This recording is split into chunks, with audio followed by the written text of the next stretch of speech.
Assalamualaikum warahmatullahi wabarakatuh. Waalaikumsalam warahmatullahi wabarakatuh. Bismillah, alhamdulillah, salatu wassalamu ala rasulillah Sayyidina Maulana Muhammad ibn Abdillah wa ala alihi wa ashabihi wa ala hawla wa la quwwata illa billah. Inna ahsanal kalam wa abiyadul kitab kalamullah wa ta'ala.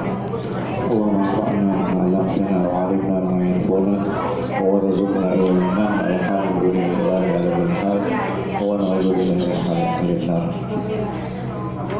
Wa ba'du, ibu sekalian yang dirahmati Allah Subhanahu wa taala, yang Maha Maesta'lim, yang Hayatul Husna, yang berbahagia, mudah-mudahan senantiasa Allah berikan rahmat dan keberkahan dalam setiap kehidupan kita.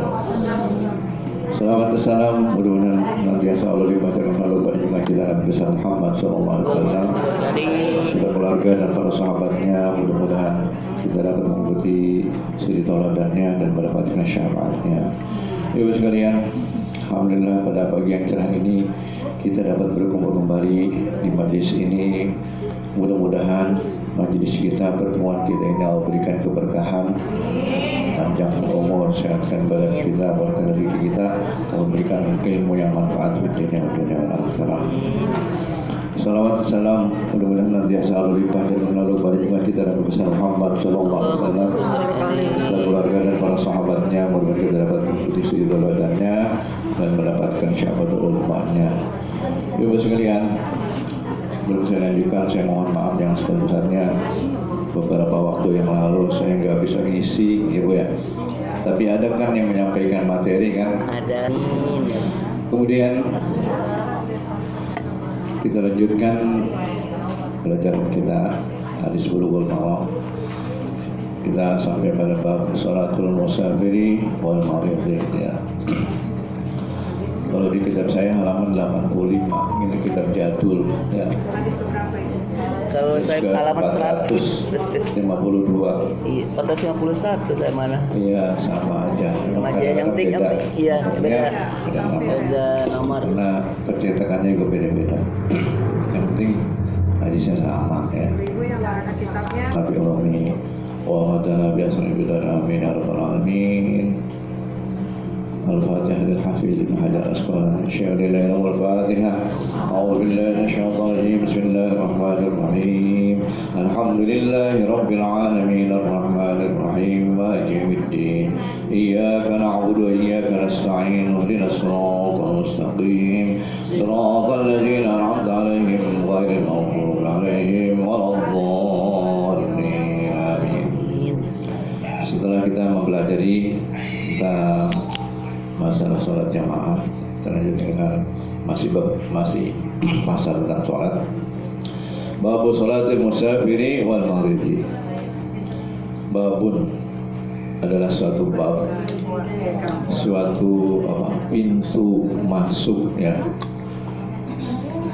yang membicarakan tentang sholatul musafiri wal maridhi, tentang sholat dalam keadaan bepergian dan dalam keadaan sakit ya. Jadi karena sholat ini adalah suatu kewajiban yang tidak boleh ditinggalkan selagi hayat di kandung badan, selagi kita masih sadar ya, kita tetap diwajibkan untuk melaksanakan sholat dalam setiap kondisi, baik hadir, musafir, dalam keadaan sehat ataupun sakit, kita berkewajiban melaksanakannya. Tapi ini ada cara-cara tertentu dalam kondisi apa kita melaksanakan sholat dan bagaimana caranya. Sholatul musafiri wal maridhi, sholat orang yang bepergian dan orang yang sakit. Hadis yang 452. Ana Aisyah radhiyallahu anha, dari Ummul Mukminin Sayyidatina Aisyah, semoga Allah meridhoinya, qalat, telah berkata Sayyidatina Aisyah, awal ma furudis salatu raka'ataini. Yang pertama, diwajibkan sholat itu dua rakaat. Pada awalnya sholat itu gak ada yang 3, gak ada yang 4, tapi 2 rakaat. Fauqirat sholatul safari, maka ditetapkan sholat musafir untuk yang dua itu utimat sholatul hadiri, dan harus disempurnakan sholat dalam keadaan hadir atau tidak bepergian. Muttafaqun alaih. Hadis ini menjelaskan bahwasana Siti Aisyah menjelaskan awalnya sholat itu 2 rakaat, semuanya 2 rakaat. Zuhur, maghrib, isya, subuh, zuhur, asar. Ya. Kemudian ditetapkan bahwanya sholat itu harus disempurnakan apabila tidak dalam keadaan musafir, dalam keadaan hadir, dalam keadaan di tempat tinggal kita, yang seperti sekarang maghrib itu 3, ya, isya 4, subuh 2, ya, zuhur dan asar 4 rakaat. Itu dalam keadaan sholat normal kita ada di rumah. Jadi sholat intinya adalah doa kepada Allah Subhanahu wa taala dengan cara-cara yang dicontohkan secara mutawatir dari Nabi kita Muhammad SAW dan para nabi-nabi pendahulu, ya.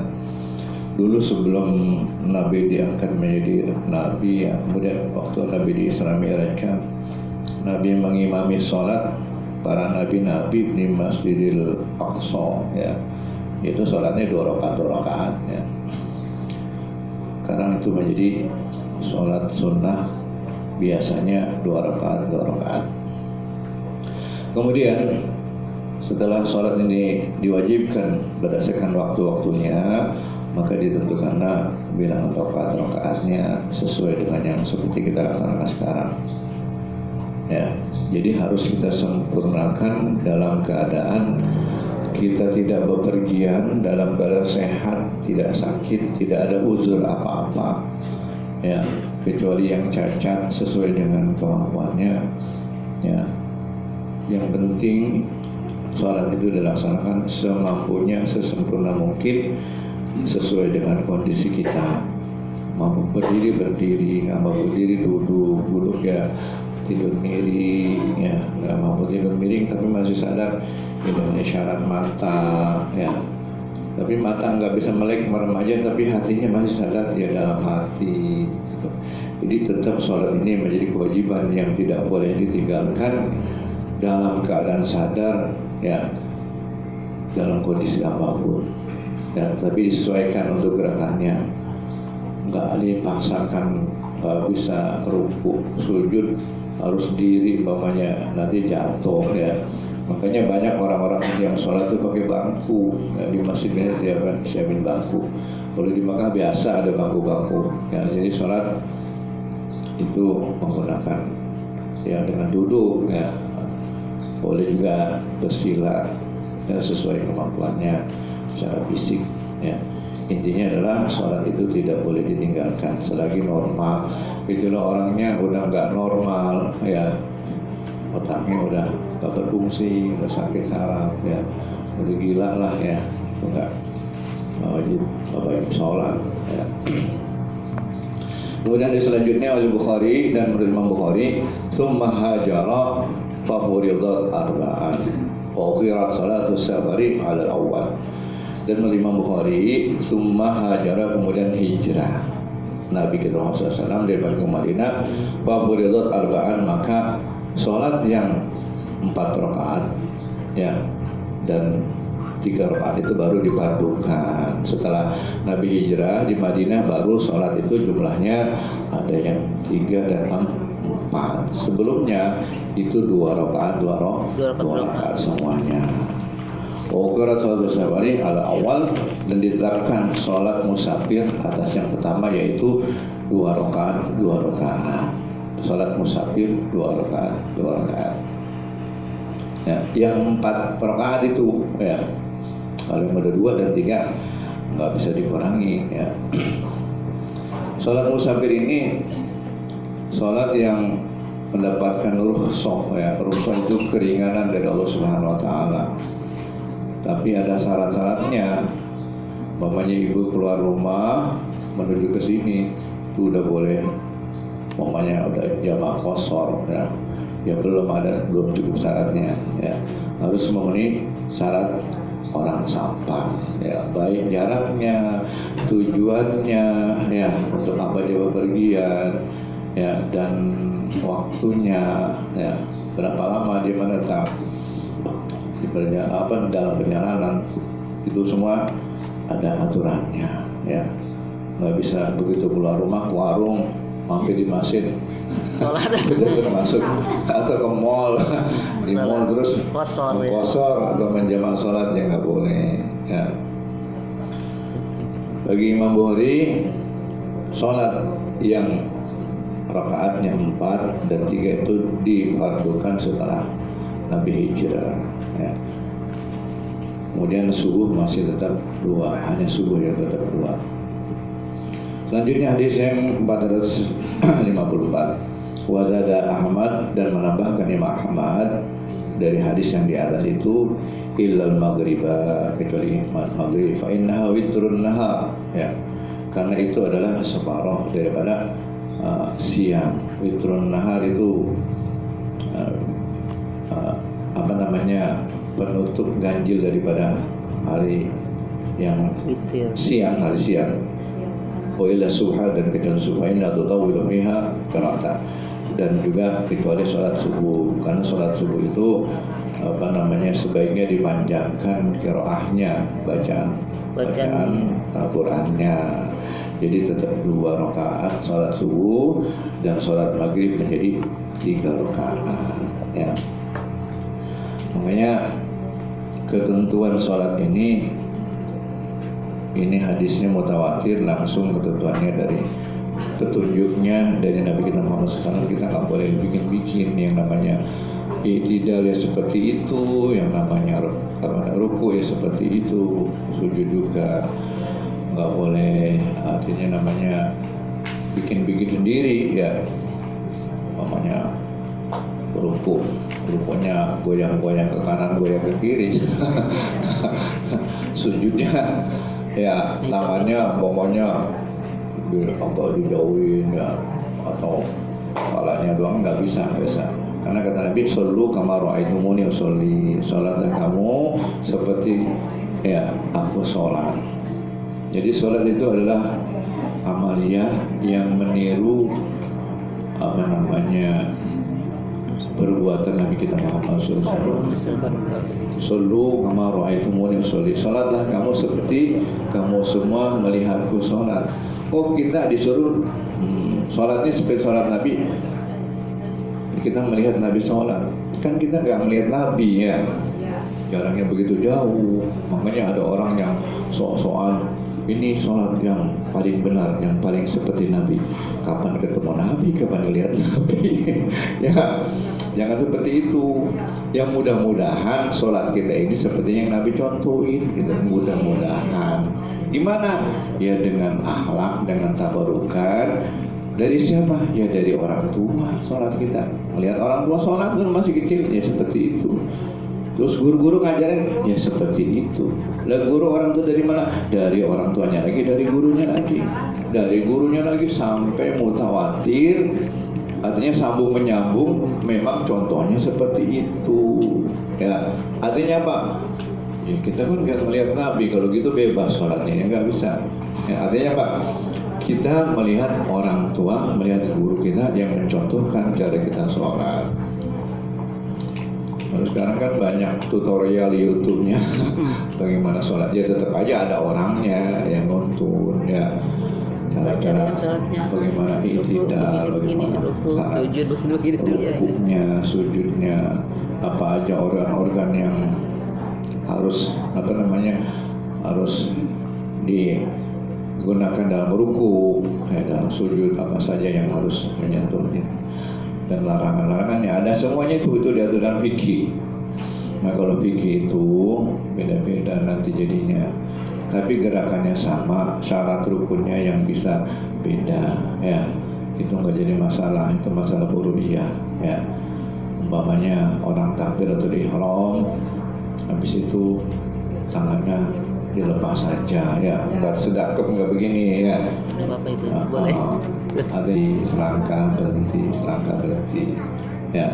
Kalau gerakan besar jangan langsung 3 kali, Harusnya berhenti, langkah berhenti, gitu. Jangan langsung jalan begitu. Ya. Kalau gerakan kecil boleh langsung. Kalau gerakan gede ini kemauan gatel, mamanya selunjuk nggak enak.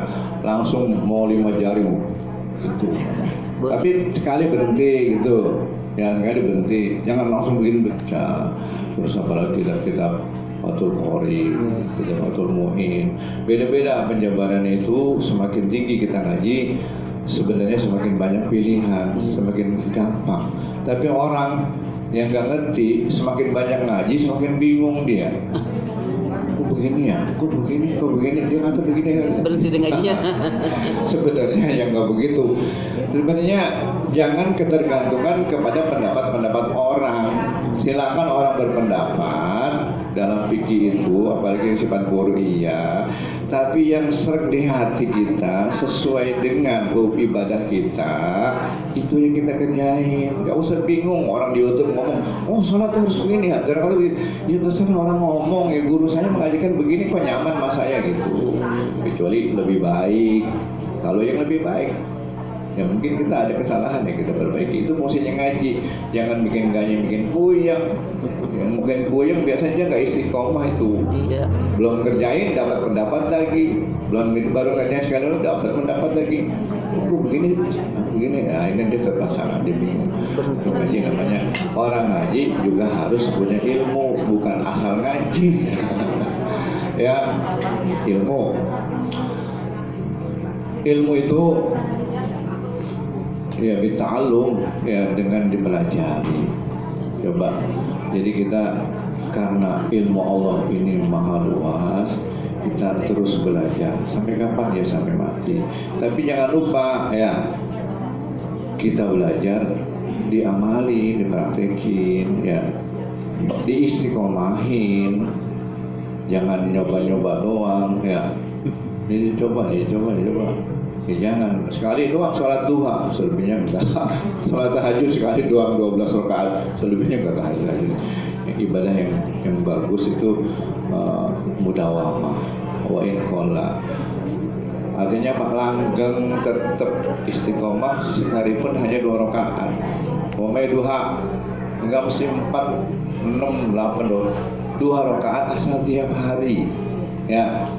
2 rakaat ya Pak, hari 2 rakaat.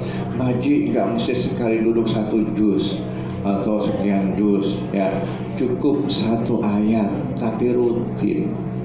Habis sholat 1 ayat ya, bawa habis maghrib ya nggak apa-apa ya. Yasin, Allahul Azim. Itu ya Masin. Sadaqallahul Allah alam ya. Al-Qur'anil Hakim. Al-Quran itu penuh dengan hikmah. Apa sih hikmah? Oh, hikmah itu segala sesuatu yang mengandung kebenaran yang datangnya dari Allah berdasarkan bukti-bukti ya.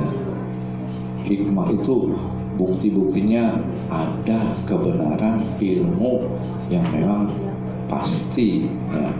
Hikmahnya Pak, ya hikmahnya banyak. Semuanya itu penuh dengan hikmah. Apalagi ditadaburi biar ada peningkatan. Artinya gini, daripada ngaji bablas ya 1 juz, 1 ayat pun dia nggak ngerti. Bagus aja, cuman kan dia nggak bisa mengambil sarinya ya, nggak bisa manfaatnya, cuma dapat pahala baca ya. Tapi hikmah dari bacaannya, pemahamannya itu harusnya ya dia pahami ya. Jangan cuma banyaknya hidangan di meja makan, dia tahu ini makan ini tapi dia nggak makan gitu. Banyak makanan dia kontrol doang, ini tahu ini dibaca-bacain, makan itu nggak dimakan. Karena yang namanya Al-Quran itu kan hidangan dari Allah untuk diri kita ya, dalam kehidupan sebagai nur, sebagai cahaya, hidayah dan sebagainya. Ya, jadi sholat itu tuntunan yang merupakan contoh mutawatir itu sambung menyambung, contohnya dari Nabi sampai ke kita melalui orang-orang yang memang melaksanakan sholat. Makanya sholat itu sangat dianjurkan untuk berjamaah, sunat muakkad. Kenapa?